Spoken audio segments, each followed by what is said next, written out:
If debt forgiveness benefits both equity and debt holders, why do debt holders not voluntarily agree to it?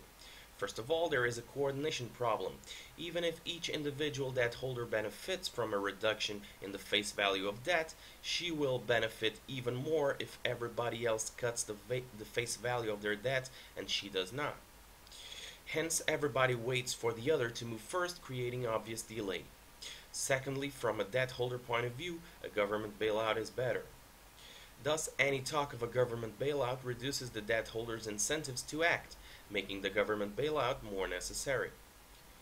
As during the Great Depression and in many debt restructurings, it makes sense in the current contingency to mandate a partial debt forgiveness or a debt for equity swap in the financial sector.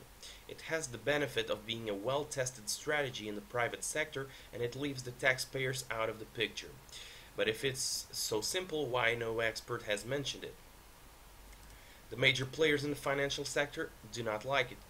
It is much more appealing for the financial industry to be bailed out at taxpayers' expense than to bear their share of pain.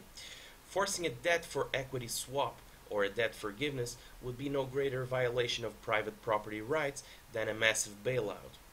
But it faces much stronger political opposition. The appeal of the Paulson solution is that it taxes the many and benefits the few.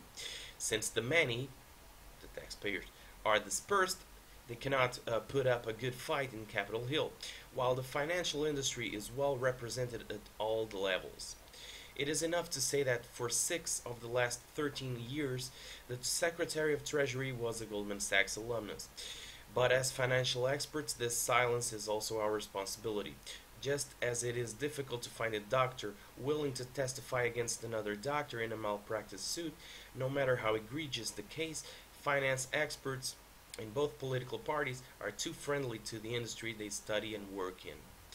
The decisions that will be made this weekend matter not just to the prospects of the U.S. economy in the year to come, they will shape the type of capitalism we will live in for the next 50 years. Do we want to live in a system where profits are private but losses are socialized? Where taxpayer money is used to prop up failed firms? Or do we want to live in a system where people are held responsible for their decisions, where imprudent behavior is penalized and prudent behavior rewarded?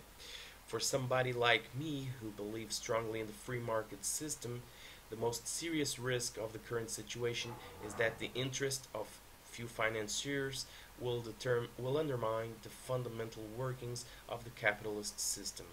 The time has come to save capitalism from the capitalists. Okay, I think I was fair enough to share the other point of view. Okay, it's tough when principle and practice don't play ball. See you next time, and let's hope this bailout works better